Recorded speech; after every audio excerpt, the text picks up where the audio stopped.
Some people have JO1, which is a fairly common one, but there are also 7 other antibodies that we know of that fall into this antisynthetase antibody category.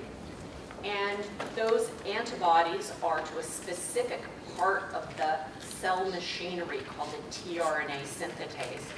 That's a part of every cell that is helping to make proteins. And so why does, firstly, why do antibodies form against these? Well, we don't know. That's actually a big question, is why you would form antibodies against them. And then when you form those antibodies, why you would have the specific features of antisynthetase syndrome is also really unknown. But part of what we're trying to do is to understand at a more specific level, is there differences between the different antisynthetase antibodies if you're JO1 or PL12 or PL7? We kind of know there is, because when we look at people who come in and we've tested their blood, some people have different presentations. People who have antisynthetase syndrome are more likely to have lung involvement than patients who have other forms of myositis. And so we think that there must be something about the antibodies that explains the type of disease that you might experience with it.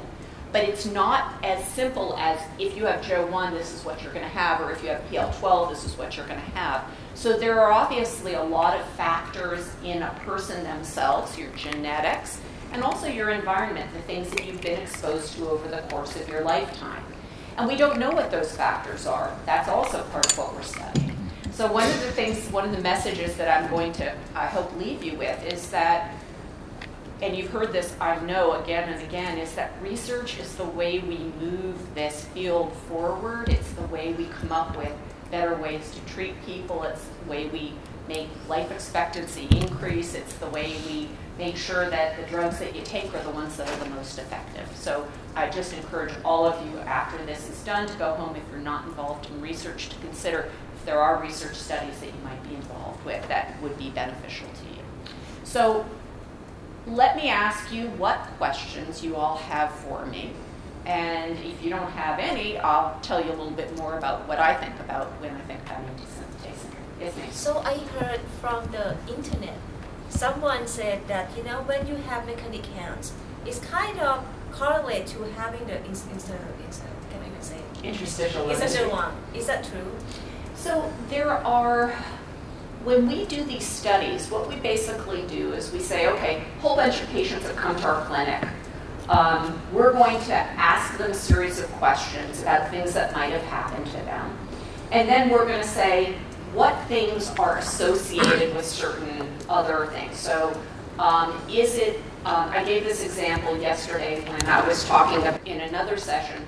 We know that if you're older people are more likely to get Parkinson's disease, which is not what any of you guys have. I'm just giving it as an example. What that means is that we understand that people who are older have a greater risk, but it doesn't mean that everybody who is older will get the disease, and also doesn't mean that some young people won't get Parkinson's, that will happen. So these are associations. These are things that we know kind of go together. The things that we know are most associated with interstitial lung disease are actually Raynaud's syndrome. That is the cold fingers, not just cold, but blue, white when you try to hold on to something that's cold or when you're in the cold.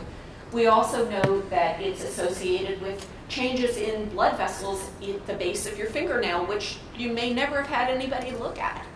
But we can also check for interstitial lung disease using some standard tests.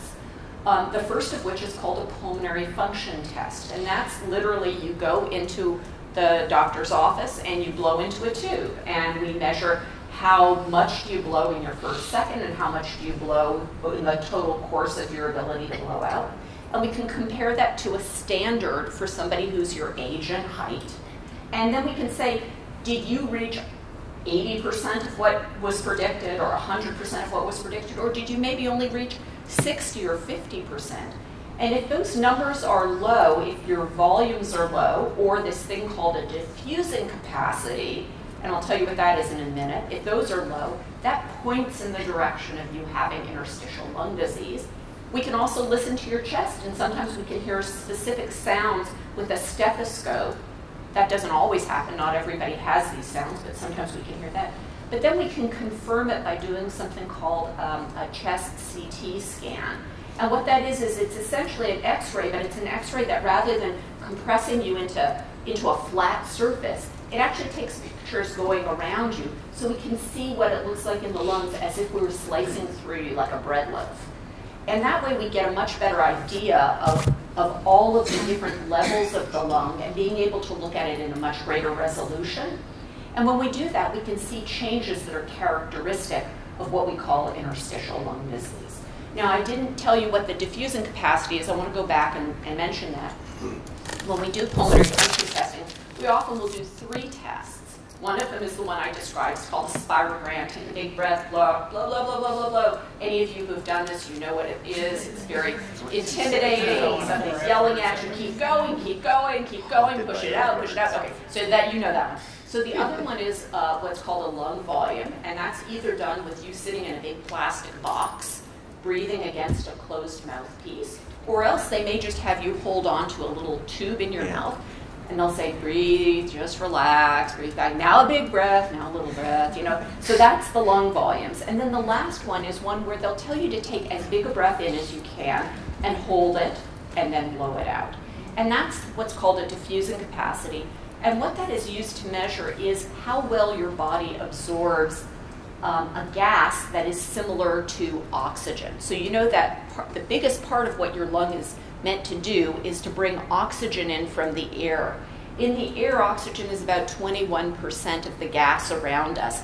And so it has to be able to kind of selectively uptake the oxygen and transfer it across through your lungs to attach to your blood cells. The reason it has to get there is that your blood cells then take it out to all of your tissues, and it's used there to help burn energy. So your body is very much like a gasoline engine. You need to have a good mixture of oxygen and fuel in order to have efficient use of the engine. And so when your lung is damaged, one of the things that can happen is this very effective system to extract oxygen from the air can be damaged. And then rather than your body being able to absorb all the oxygen that's there, it may start to become limited.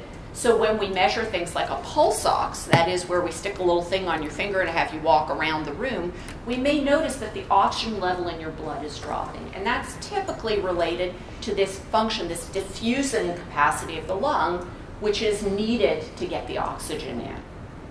Okay. And so I know some people here are using supplemental oxygen.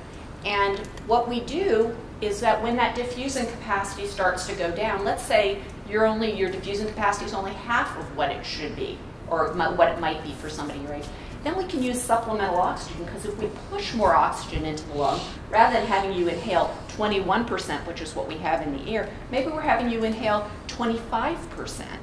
That will help push more oxygen into the blood, and it will allow you to have that oxygen travel to your tissues and have them work more effectively. So when you see people using oxygen, typically it's because that diffusing capacity has gone down and they need that extra little push to get enough oxygen into their bloodstream. Yes, please. Is there a usual sort of, I guess, percentage of lung function that you see that at which requires the use of oxygen? Yeah, so that's something that it's interesting. I can give you a general ballpark, but it's not absolutely true. So for some people, it's when we see the diffusing capacity get down to around 50%, that's where we're really starting to look for this desaturation. When we put this measure on your finger of how much of your blood is oxygenated, that it drops down as you say walk around or walk up a flight of stairs. For some people, they actually desaturate at a higher DLCO, so maybe even at 60%. And some people maintain their saturation when they drop to 40%. But we start to really look at it where hopefully if that's an issue for you, if your diffusing capacity has started to decline, then certainly by the time you're at 50%, you should be getting regularly walked when you go to see your lung doctor to make sure you're not dropping down, because that's about where we want to start thinking about supplemental oxygen. There's just one question in the back, and then I'm going to take yours. Yes, ma'am. I don't even know what my percentage is, but what is the percentage of people that have to be cleared or have a lung transplant? Because my doctor before I came here wanted to clear me for a lung transplant, and that was shocking because I don't even, we hadn't even talked about that or oxygen or anything. So I just wanted to know, do a lot of people go through those steps or even get their transplant, or what's the? So, there's a wide range, and obviously part of it is dependent on where you are when you start off. So one of the things you probably, if you were at the session before, you're going to hear me say this again and again, I say this to my patients as well, is that you need to know your numbers. So you need to know, when you go to see the doctor, you should be, if you don't have electronic health record, you can't get into your records on your own, you should be getting a copy of your pulmonary function testing every time you go in. It allows you to have a better sense of where you are, keep a binder, or put it on your phone so that you have it handy. I would say the vast majority of patients with antisynthetase syndrome do not need to have a lung transplant. So most people, when treated, their lung function will either improve or it will stabilize. Now, the things that make us more concerned is somebody who presents with very low numbers to start with. So if you come in and the first time you present, your lung is already pretty badly damaged, we need to be thinking about not now, but 5 years down the line, 10 years down the line, 20 years down the line.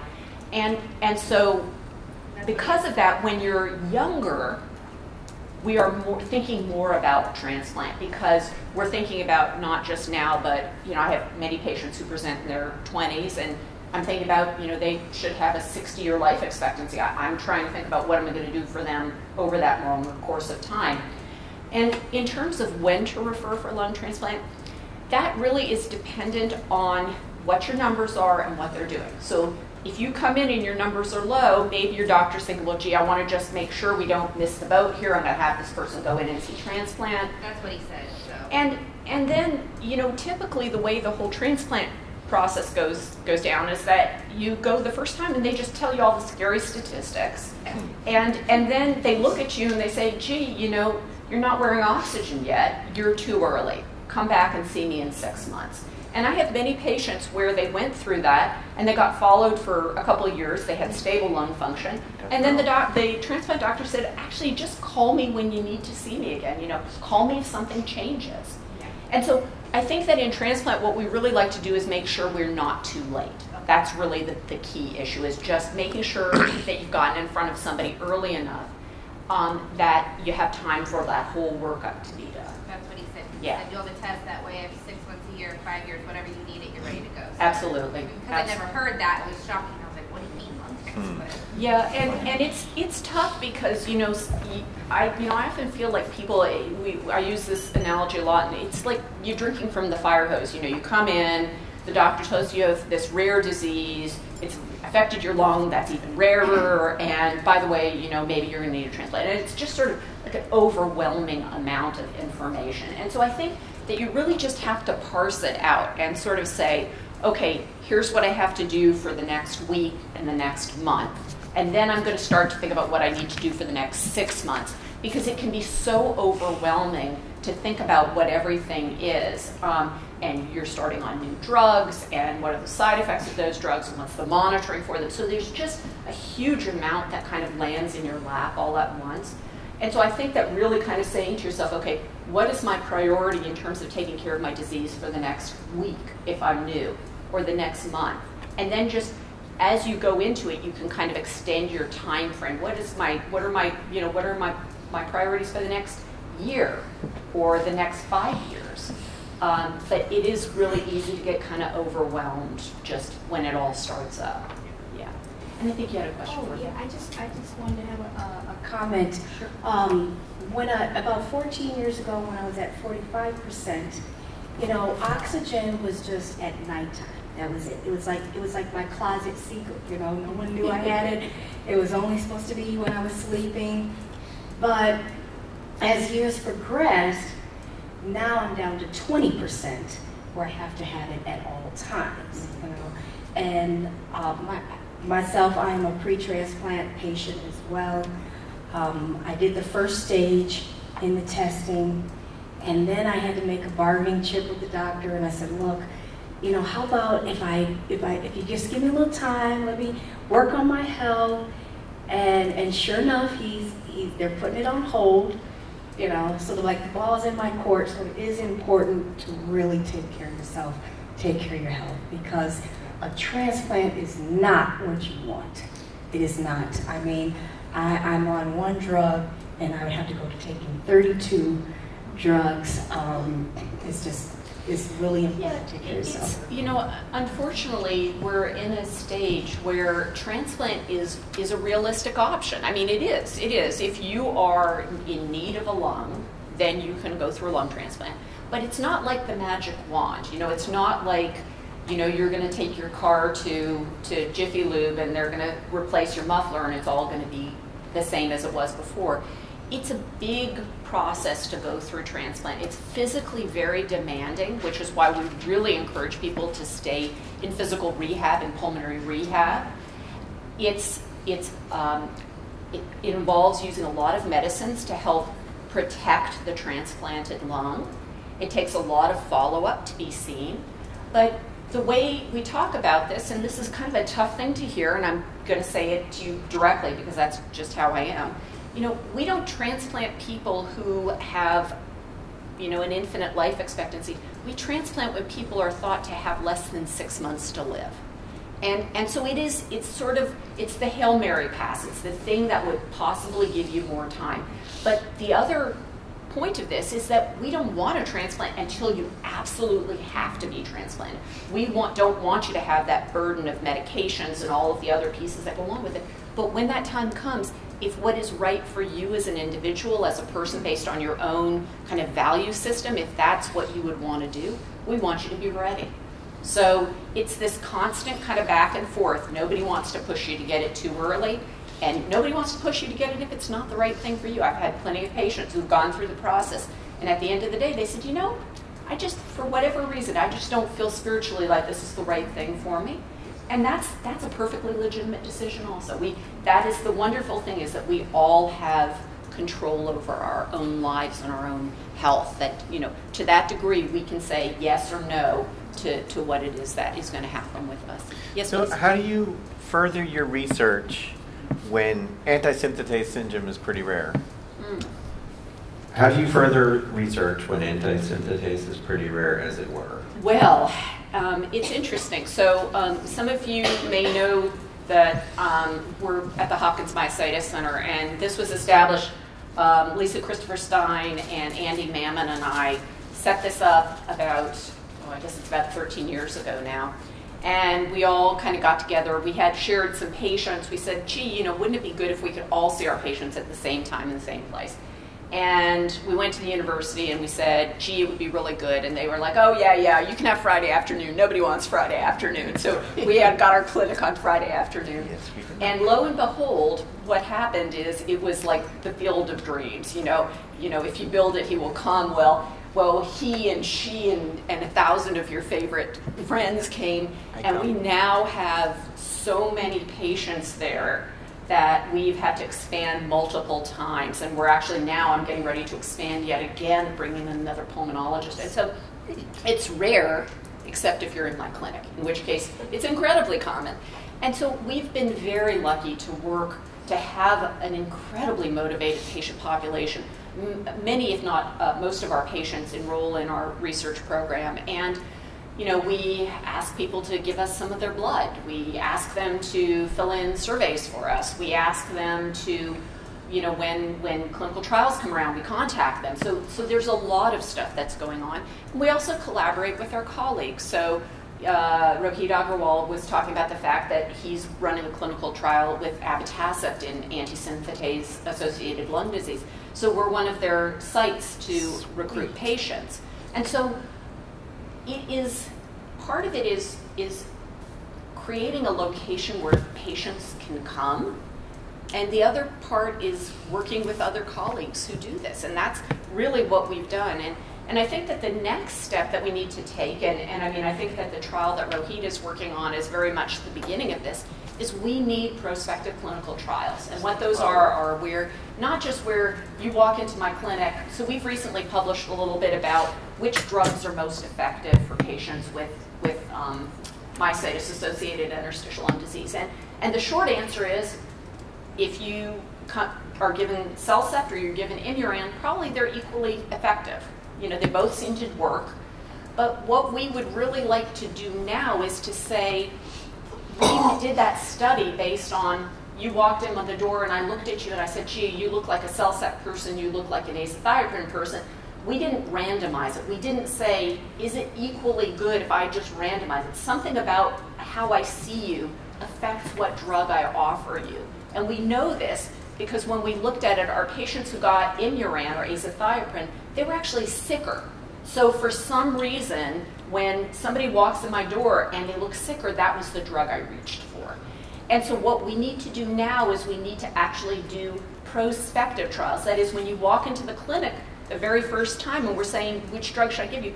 You get randomized. You're 1, you go to this side, you're 2, you go to that side. Because that's the best way we can figure out if these drugs are really, truly equivalent to each other. And we need to do that with a lot of the drugs that we use in treating myositis-associated ILD. So you heard a little bit about the Rituxan trials.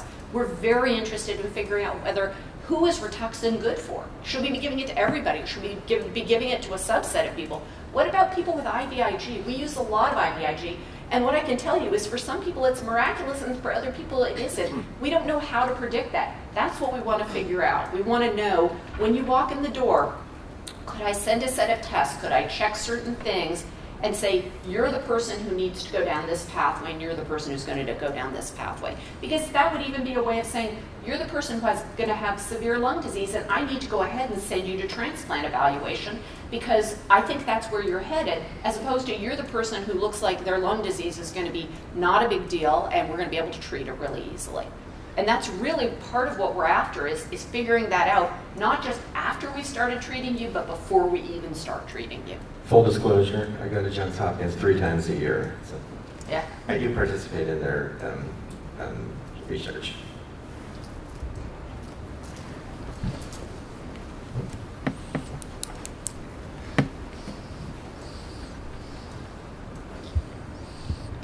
So I have asthma since I was 4 years old.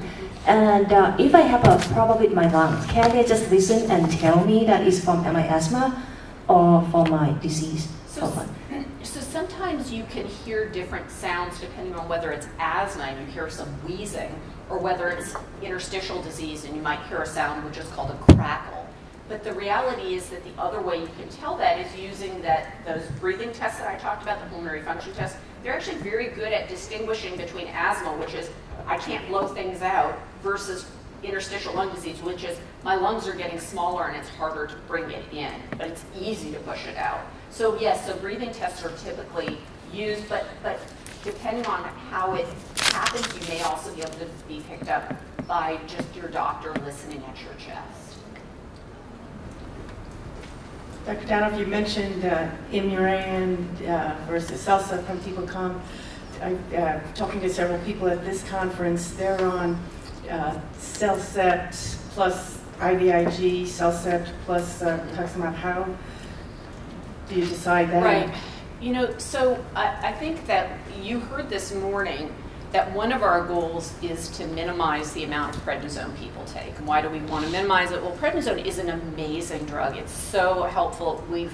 Many people's lives have been saved by using that drug. But it also has a lot of side effects. And so what we know is that it tends to be really good if we use it up front and then we get people off of it. And so when we're thinking about adding in a drug like IVIG or rituximab, it typically is because either a person's symptoms are not well controlled. So maybe if you have skin rash, your rash just keeps coming back and coming back and coming back, or we can't get the steroid dose down.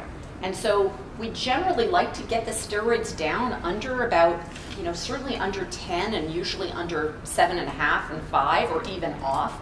And if we see people where we just cannot get them down, let's say they're taking their maximal dose of, say, Stealthset, and they're still on 20 of prednisone with symptoms, well, that tells us that no matter what we're going to do, we have to add something in to bring that control with the goal of bringing down that prednisone dose. And so that's really why we tend to add in additional agents. The other thing that will cause us to add an additional agent is if there's a symptom which is better treated with another drug. So some people who have antisynthetase syndrome get really bad joint disease, almost like rheumatoid arthritis, and some people get actually diagnosed with rheumatoid arthritis when they really have myositis, because the joint disease is the most prominent. So if the drugs we're using to treat, say, the lung disease are not covering the joints, we might add rituximab, which is a great drug for rheumatoid arthritis. And so we may have to add it to deal with a specific symptom, or else to be sure that we can lower that prednisone dose and that we can control all the symptoms. Yes, please.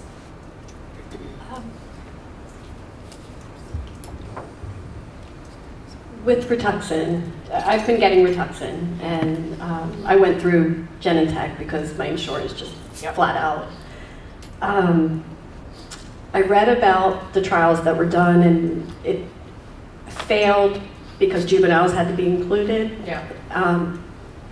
Are there newer studies Yeah. currently going on, and how will you be able to get around that issue? Because in reality, Rituxan does help. I know for me, it was, I couldn't believe how it helped. You know, I went from anytime I would take a deep breath, cough and struggle, to a week or two after the second dose of Rituxan.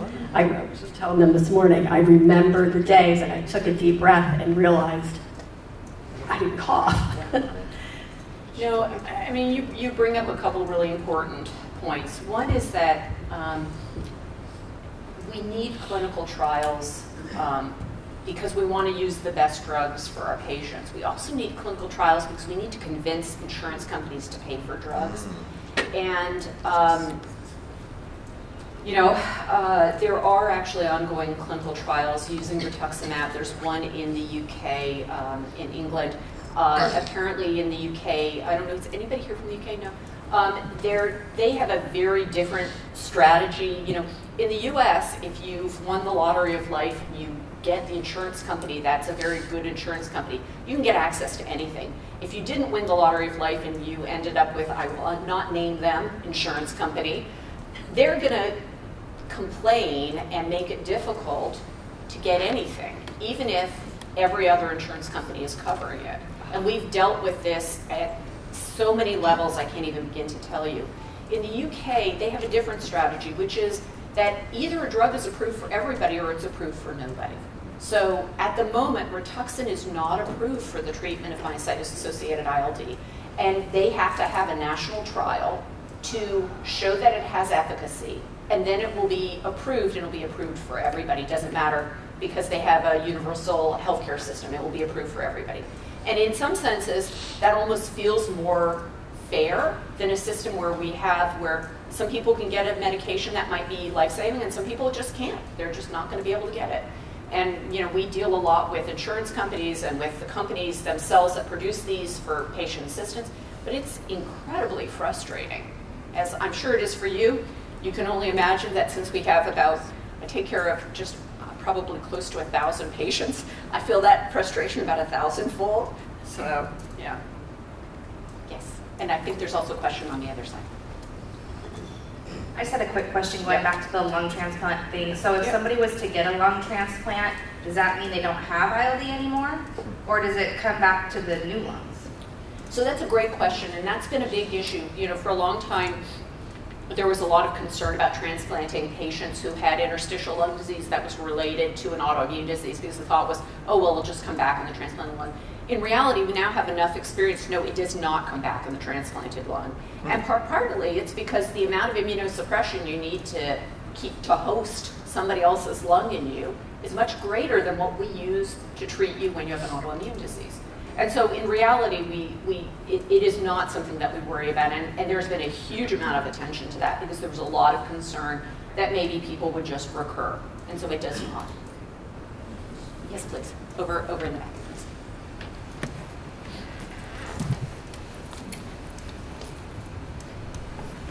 so I've been struggling with trying to figure out where I'm supposed to be, I guess, physically, going from, cycling 60 miles a day to now on oxygen and can barely just walk down the hall.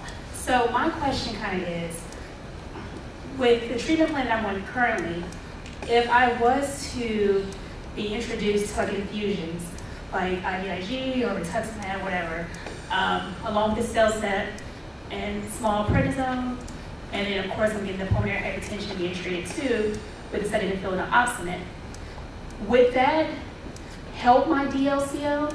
And would that possibly be able to get me off oxygen and kind of get me to just a stabilized area where I can just at least walk to a conference and walk upstairs without supplemental? Yeah, so your question kind of includes a whole bunch of questions, and so I want to kind of break it down a little bit. So one of the things that you're bringing into this is that although we're talking about interstitial lung disease as being one of the parts of myositis, the other thing that can happen is people can get something called pulmonary hypertension. And the pulmonary hypertension, at least as far as we can tell right now, almost always comes after the interstitial lung disease, but it's different than the interstitial lung disease. It's actually a reaction of the heart to what's going on in the lung, and the heart itself becomes damaged. Now, when patients get both of those things, we have to figure out, is it the interstitial lung disease that's causing the limitation or the pulmonary hypertension that's causing the limitation? And sometimes it can be really difficult to figure out. We'll do things like we'll look at the pulmonary function testing and see if the lung sizes are staying the same but the diffusing capacity is dropping, or we'll do a CT scan to see if the changes in the lung are getting to be more or if they're staying the same. Because adding a drug for the interstitial lung disease will not make the pulmonary hypertension better. This is an area, you've heard this like too many times, I'm sure, during this meeting. It's an area that needs so much more research. We know there's another type of autoimmune disease called scleroderma, which is different from myositis, but they're probably somehow related. We know that in scleroderma, pulmonary hypertension is a very common component of that disease. But honestly, only until recently have we realized how common it is in myositis and in antisynthetase syndrome. So I think we're just about to be able to tell people what that risk is, like how often does it happen, who's at more risk of having it, what's the likelihood that if you get treated for it, it will stabilize you. But we don't have the data yet. And so we need to kind of get that. Now, the next question was like, how do you maximize what you can do? Your medicines, absolutely, you should keep having that conversation with your doctor about would there be benefit to trying it some Rituxan or IVIG, or what are the risk benefits of adding a drug. The other part of it is rehab. I cannot speak highly enough about pulmonary rehab. The whole concept of pulmonary rehab is that you should not be limited based on your oxygen requirements. So if my patients go into rehab, they're on 100% oxygen, walking on their treadmill or lifting weights or doing whatever, that's perfect. They don't have to take that home with them, but at least they get to build their muscles. I think you heard that from actually both of the physical therapists who were in on that panel earlier, is that you have to exercise if you want to have benefit. And one of the difficult spirals that I see people get into is they're so short of breath that they can't exercise, and because they can't exercise, they actually get more short of breath. And so I think that talking to your doctor about pulmonary rehab, and with the pulmonary rehab doctors or physical therapists or respiratory therapists, just saying, hey, I notice I've been doing the same thing for the most part. What could I want to ramp it up. I want to get a little stronger. Can I increase the weights that I'm lifting? Can I increase the speed that I'm going on this treadmill? Maybe I need to use more oxygen. Maybe rather than using 8 or 10 liters, I need to be on that non-rebreather mask to do it. But I think that you've got to keep doing that because that's really, it's so critical. And, we were talking about a lot of different things that help people in terms of their outcome and how they're feeling about their disease. Being able to maintain your strength and be physically active is just such an important component, not just of your physical health, but of your psychological and spiritual health. And so I think that that's something that we tend not to focus enough on. We tend to think about which pills am I giving you, which drug am I giving you, but really the thing we need is how can I make you the strongest person that you can be? And I think it really adds to resilience to be involved in that. Yes, please. 2 questions, I think. One, my pulmonologist seems to have this theory that there's a correlation between ferritin and IOD. Do you share that hypothesis? And second, do you have any tips for sort of how to read your PFT results? Sure. Oh, yeah, no, I'm happy to talk about that. So the ferritin issue is that we have looked for biomarkers. A biomarker is just some measure that you can do that tells us about something else. It's not necessarily directly related, but it gives us a hint. It's sort of, it's sort of like an early warning system. It's the yellow light. You're not waiting until the light turns red. You figure out when it's yellow, you need to take your foot off the accelerator. Okay. So what particularly groups in Asia have shown is that when the ferritin level is high, there's a very great likelihood that there's active lung disease. The thing is, it's not a perfect correlate because ferritin is what we call an acute phase reactant. So sometimes if something else is going on, your ferritin level can get high, but certainly we feel reassured when we see that the ferritin level is coming down. It's sort of a marker of general inflammation in the body. So when the ferritin level comes down, then we start to feel a little bit better about the situation. Now, the second question is how to read your pulmonary function test. And anybody who gets PFTs, please, when you go see when you go to see your pulmonologist, I talked about this managing up strategy. Okay, here's your managing up strategy. Okay, when you go to see your pulmonologist and they say, okay, your PFTs look great, see you in 3 months, come back again, bye. Say, can you show me my PFTs? So you want to sit down with that sheet of paper, which you're going to take home with you, because I told you you're going to keep a copy of it. And you're going to look through and you're going to say, okay, what is my forced vital capacity, my FVC? That's usually the top line on most of our reports. And that's a measure of how big your lungs are. And you want to look at the absolute number, but even more importantly, you want to look at the percent of predicted.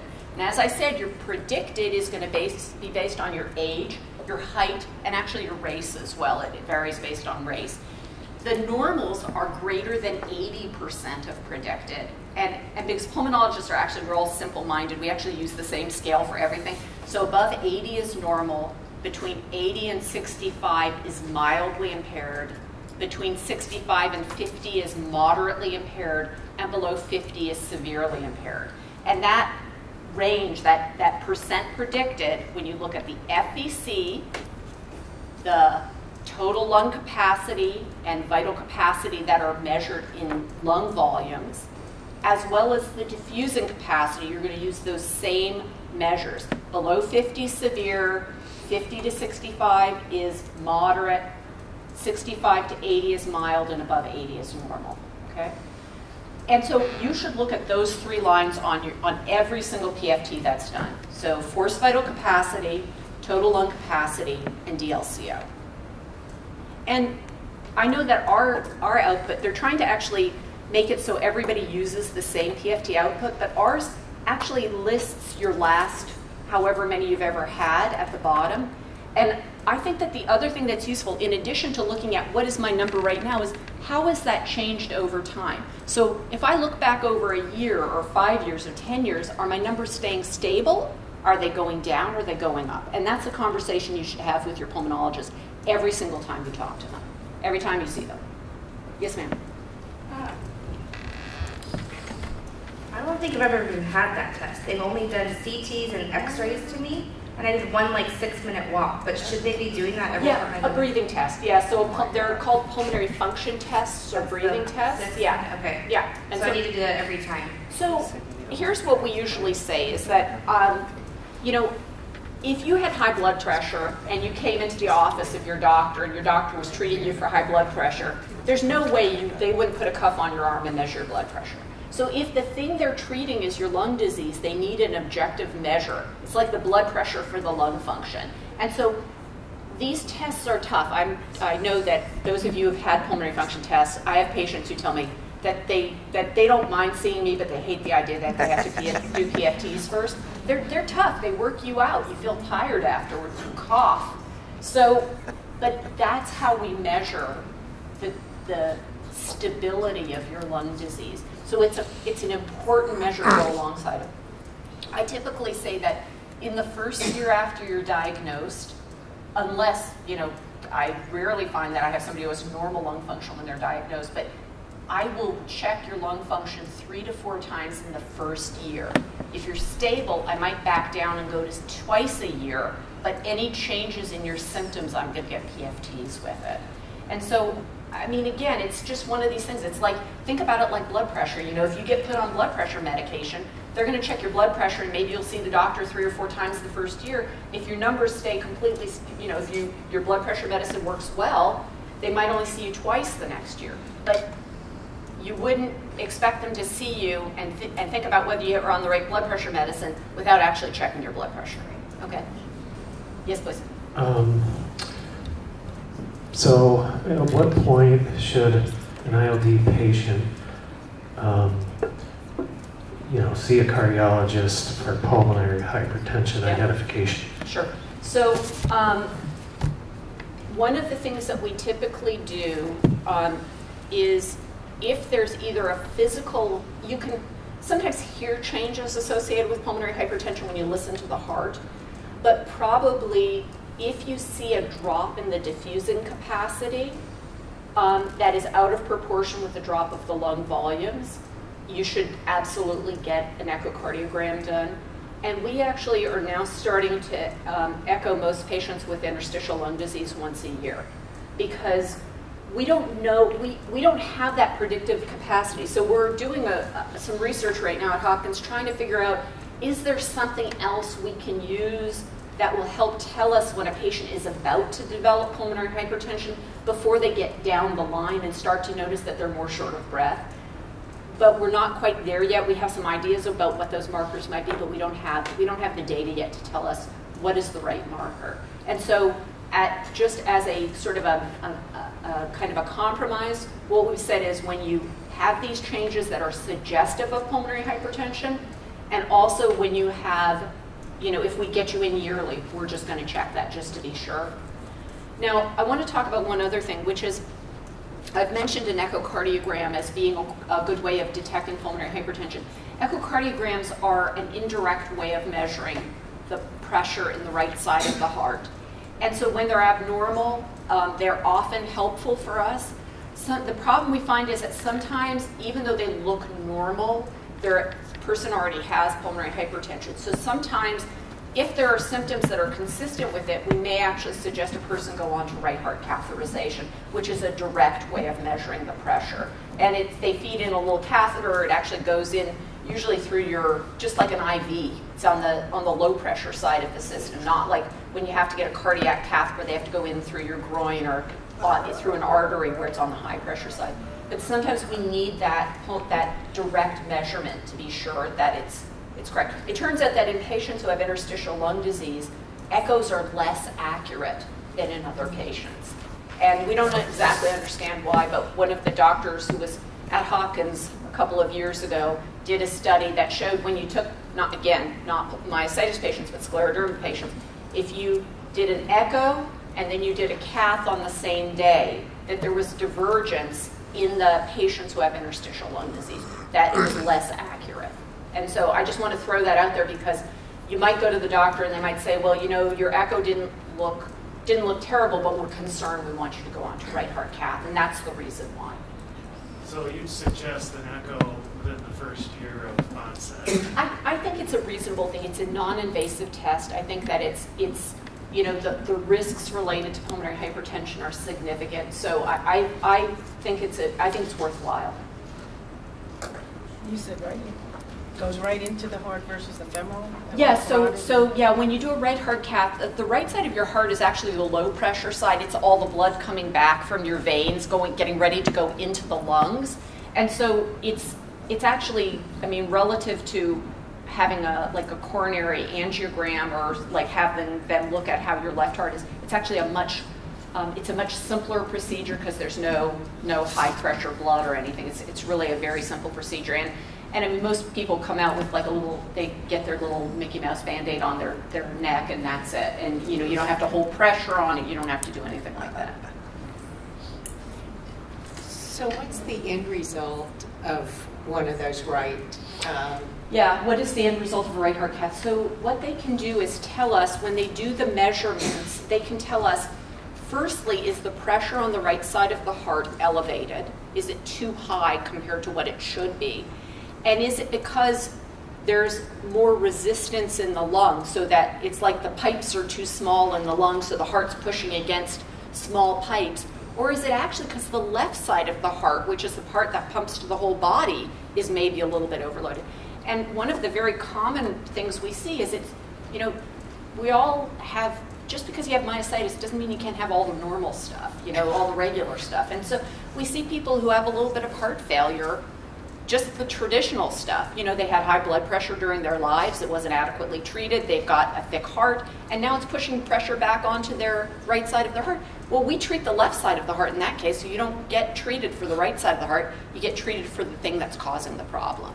And so it's very valuable because it can sometimes help us figure out that really the thing we need to be doing is treating a person's high blood pressure rather than trying to treat their pulmonary hypertension. So it's a very valuable study when it's done. Yes, please.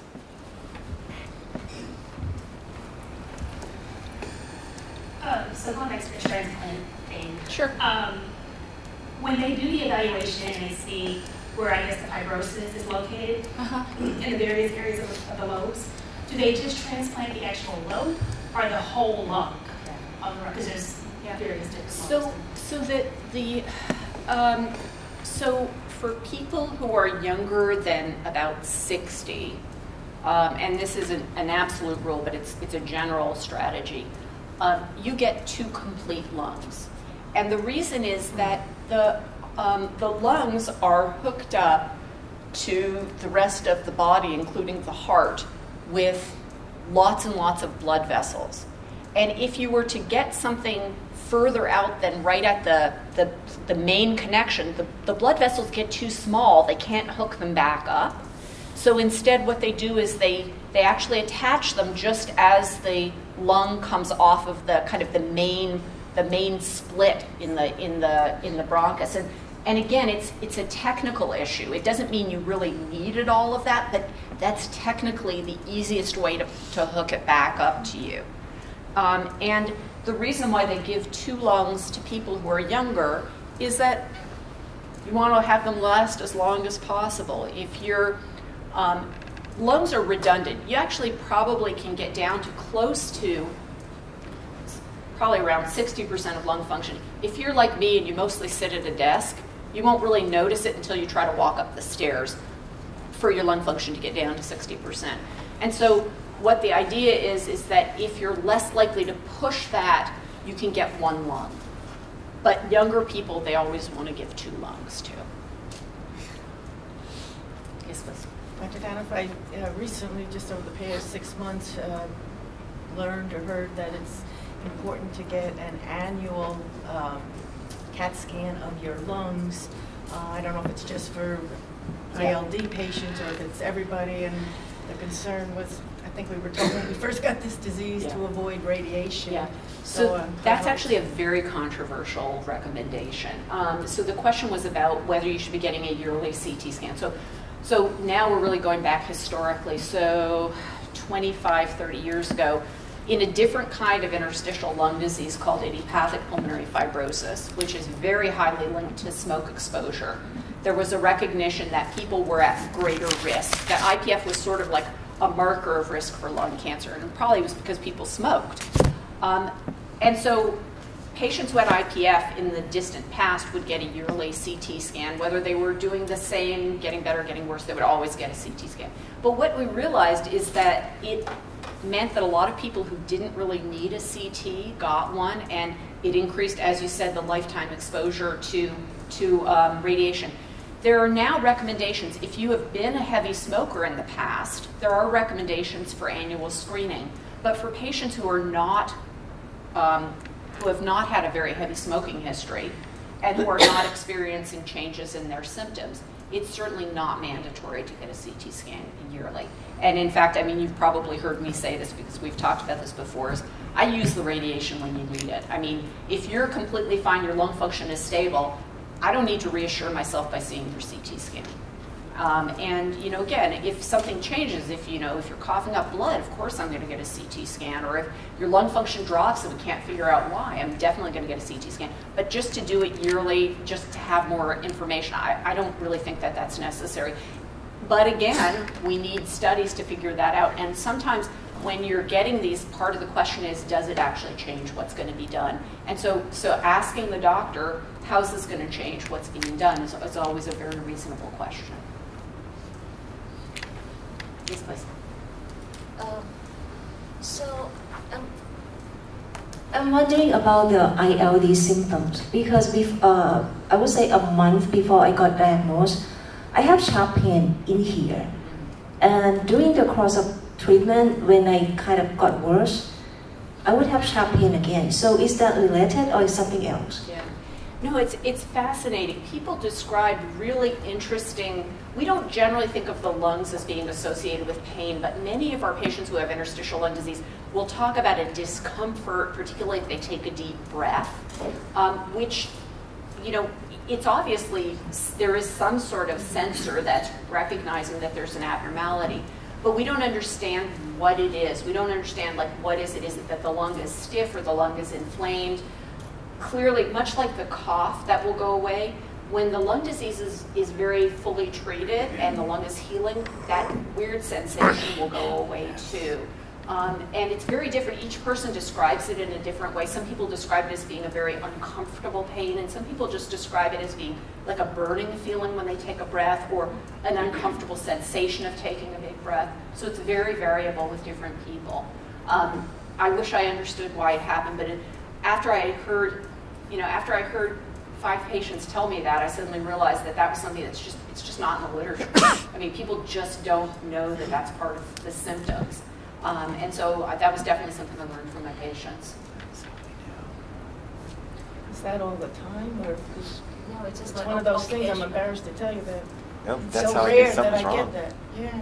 That was So my Yeah, and it's you more know, when that's I bend the other over. thing. It just really rare. Take a like deep- once a month. deep breath, and there's a Yeah. big tickle, and that was weird. Yeah. And so Yeah. So And again, so the studies. other thing is that I'm going to just remind you is, you know, remember how I said that having myositis isn't going to prevent you from having all the other normal stuff?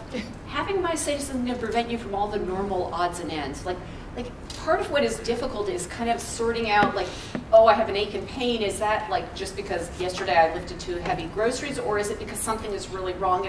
And that's a really hard thing to do. And so what I'll often say to my patients is this something that is happening frequently? Do you know what is bringing it on? You know, let's think more about what's the context that this is happening in. And either it might be just, you know, something else, or it may be a symptom from your lung disease. And so we just have to sort that out. Yeah. Okay, I have my 5-minute warning. Yes, please. When I first came down with antisynthetase like 10 years ago, I had all the normal, the lungs, the muscle, and everything, but I also got peripheral neuropathy really bad in my feet. And it's supposedly not part of the disease, but and I've asked doctors, and they say, no, that's something else. Oh, but no, we definitely see that, and it's rare, but it happens. And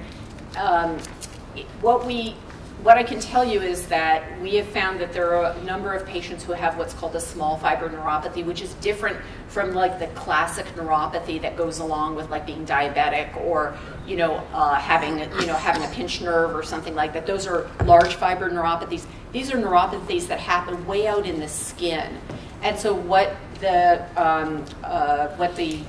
neuropathy doctors will do is they'll actually take a skin biopsy and they'll look for the density of neurons in the skin. And so you're not alone. There are many people, and the neuropathy can be very different for different people. We actually were talking about this yesterday amongst the group of doctors who are here. Some people get pain with it. Some people get a weird sensation like a burning or a tickling or just an odd feeling with it. but it can be a very troubling thing to treat. It can be incredibly tricky to treat. It's the only thing that's still there. Yeah. Everything else is cleared up. Yeah. I'm off the meds. Everything. Yeah. The peripheral neuropathy is Yeah. getting worse. No, it's a troublesome symptom. Thank you. Sure, of course. Did you have a question back there? Please. My question is regarding like the implants. Post-implant, you know, I hear about the cocktail of drugs you have to take. Do those drugs typically have any side effects? Sure. And the other question is, post-implant, do you find that, you know, people are free of eating supplemental oxygen? And is there functionality in terms of movement? Is it a lot better? Sure. Yeah, so the question is about sort of what for people who go through transplant, what can you expect? There's not a medicine I know of that doesn't have a side effect. I mean, I think that this is something that we're really reckoning with as a country, is that nothing doesn't have some negative consequence to it. And so, yes, the drugs associated with transplant can be incredibly rough. Some of them are the same drugs we use to treat patients with autoimmune disease. So, you know, Stealthset and Imuran are both used. Rituximab is used. IVIG is used in certain circumstances. So some of these are familiar drugs. There are also a lot of drugs to prevent infection, and those can be very tough on the system. So, you know, I don't think anybody who has thought about lung transplant or has worked with lung transplant would tell you to not expect that there are going to be some bumps in the road. What I can tell you is when transplant works, it is amazing. I have patients who have gone from basically being unable to move around because they're on so much oxygen to being off of oxygen. And so it is kind of miraculous when that happens, but it's not waving the magic wand. There are always going to be things about a procedure like that that are tough, whether it's pain from the surgical procedure or side effects or infections or things of that sort. So you just have to go into it expecting that it's not going to be all good news. There are going to be moments where things are really tough. And, you know, people always ask me, well, you know, how long can I expect to live? And that's really the biggest tough part of this, is that as much as I've just told you that we don't know a lot about antisynthetase syndrome and how to predict it, we also don't know that in people who go through transplant. So I have patients who were transplanted 15 years ago. They're amazing. They're still going strong. Is that all of the patients? Absolutely not. Absolutely not. I've had patients who have had very tough courses after transplant and who haven't done particularly well. And in retrospect, we still don't have any idea why one did well and one didn't. And so part of what we try to do is make sure up front we know all of the things that we should know, that there's no other problem that's going to cause an issue during transplant, that there's no unexpected infections, that there's no unexpected heart disease, cancers, things of that sort. But then we just go into it saying we've prepared ourselves the best, and now we just kind of have to do what we're supposed to do and hope for the best. Yes, sir. What are some particular side effects that are mentioned that there are normal side effects of drugs? Can you name some of them? So yeah, sure. So many of the drugs can cause some nausea. That's not unusual. Some of the drugs cause low white blood cell counts, and that's not something you feel, but it has to be treated. Some of the drugs cause people to have rashes. And again, you know, all of the things that could normally happen, some people get headaches with their medication. So anything that you could imagine that could have happened with a drug, that can happen when you have transplant. Now, does it happen to everybody? No, but most people have at least one complication. So, you know, nobody gets through, nobody skates through without any problems. And my last question is, post implants, is it almost, in most cases, remove the need for supplemental oxygen? Yeah, that's the thing that's the most miraculous about it, is that at least in my experience and from what I understand from the national data, and I'm not a lung transplant doctor, I want to be very clear about that, that most patients either reduce substantially or completely come off of oxygen. So it is quite amazing from that standpoint. Am I getting the stop? No. Thank you all so much for being here. I'm happy to stay. And thank you for your attention. that was great. Thanks. Dr. Danoff, you're an extraordinary, talented